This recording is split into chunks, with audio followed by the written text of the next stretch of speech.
बाजार में 5G phone के लॉन्च का धमाका, जानेंगे भारतीय कंज्यूमर्स के लिए कितने काम के हैं 5G फोन्स।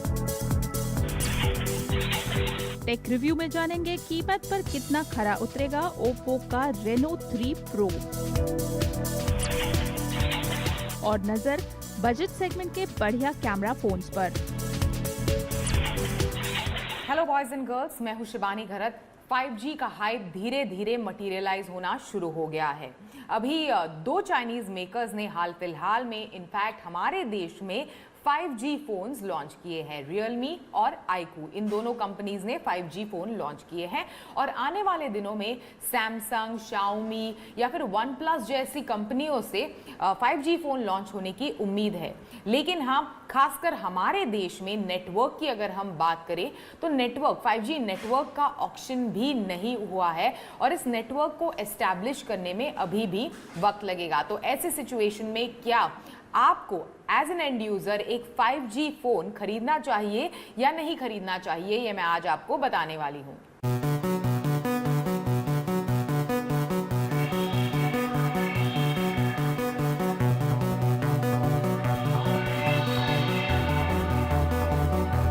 सबसे पहले 5G क्या है? 5G is 5th generation wireless network. तो एक कंज्यूमर को 5G से किस तरह का बेनिफिट है या फिर फायदा है? अगर आप 2G या 3G फोन्स यूज करते थे और 2G या 3G नेटवर्क्स यूज करते थे and when you moved on to 4G, तो एक क्लियर डिफरेंस आपने देखा होगा स्पीड में, जिस तरह से आपका पेज लोड होता है वगैरह, ऐप के इस्तेमाल में, ओवरऑल जो एक्सपीरियंस है आपके मोबाइल फ़ोन का या फिर इंटरनेट सर्विसेज आपके मोबाइल फ़ोन पर यूज़ करते वक्त जो आपने डिफरेंस देखा है वो काफ़ी ज़्यादा बड़ा डिफरेंस था from 2G 3G to a 4G device. लेकिन हाँ, 4G टू 5G उसमें ज़्यादा डिफरेंस नहीं दिखेगा, खासकर हमारे देश का इतना पॉपुलेशन है उसको कंसिडर करें तो। साथ ही 5G क्या अनेबल करता है? इंटरनेट वाली इकोसिस्टम, पूरी की पूरी इकोसिस्टम को अनेबल करता है। सारे के सारे स्मार्ट डिवाइसेस को अगर आप कंसिडर करें तो आपका इस्तेमाल केवल आपके मोबाइल डेटा का इस्तेमाल है आपके स्मार्टफोन पर, तो जो पूरा कंप्लीट 5G का यूजेज और 5G के यूजेज से जो आपको पूरा फ़ायदा मिलना चाहिए वो मिलना थोड़ा मुश्किल है, क्योंकि आपका अगर प्राइमरी यूजेज केवल मोबाइल फ़ोन ही है तो अगर सारे के सारे स्मार्ट डिवाइसेस को अगर आप इंटीग्रेट करें और साथ ही 5G की मदद से उसे यूज़ करें तो ओवरऑल उसका यूजेज यानी 5G का यूजेज और भी ज़्यादा है as compare to just using it on your mobile phone.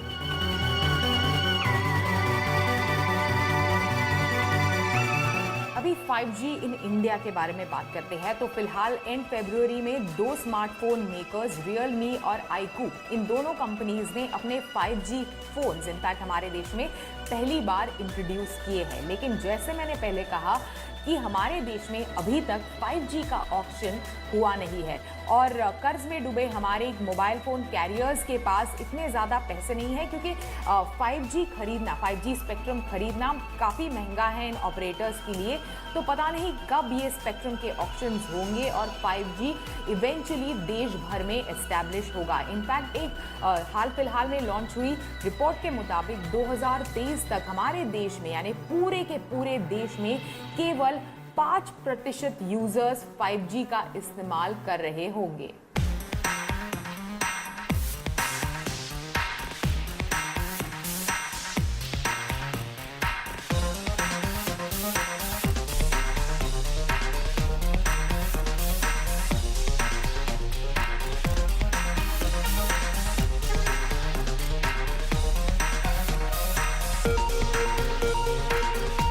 दूसरा मुद्दा है कॉस्ट का। अभी पिछले हफ्ते आईकू ने आईकू 3 जो लॉन्च किया था उसका 4G variant will cost you 36,990 और 5G वेरिएंट के लिए आपको चुकाने होंगे 44,990। तो 8,000 रुपये ज़्यादा फॉर अ 5G डिवाइस। एक ऐसी सर्विस, और ये इनफैक्ट इस फ़ोन के लिए एक प्रीमियम ऑफरिंग है to have 5G on the phone. एक ऐसी सर्विस जो ज़्यादा समय तक और आने वाले महीनों तक आप उसका इस्तेमाल नहीं कर पाएंगे। सो वाई टू पे 8,000 रुपीज़ एक्स्ट्रा फॉर दैट। इसी के साथ साथ हम ऑलमोस्ट हर 1 या 2 साल में अपना मोबाइल फ़ोन बदलते हैं, then you can buy a device much later. अभी खरीदने से ज़्यादा समझदारी वही होगी। पर इसके बावजूद हमारे देश में iQOO और Realme के बाद मोस्ट एंटिसिपेटेड 5G ही फोन्स है। इनफैक्ट लोगों को या फिर कंज्यूमर्स को उम्मीद है कि आने वाले दिनों में we will expect the launch of OnePlus 8 Pro 5G, Xiaomi Mi 9 Pro 5G, Nokia 10 5G और इसी के साथ साथ Samsung Galaxy 11 5G और Samsung Galaxy 20 5G।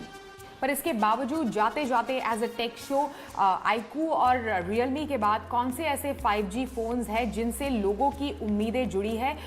सबसे पहले एक्सपेक्टेड है मई के अराउंड OnePlus 8 Pro 5G। इसी के साथ साथ लोगों की नज़र टिकी हुई है Xiaomi के Mi 9 Pro 5G के ऊपर। मार्च में इनफैक्ट एक्सपेक्टेड है Samsung Galaxy S11 और S20 और इसके 5G वेरिएंट्स भी उम्मीद है कि हमारे देश में लॉन्च होंगे। और इसी के साथ साथ finally we are expecting Nokia 10 5G।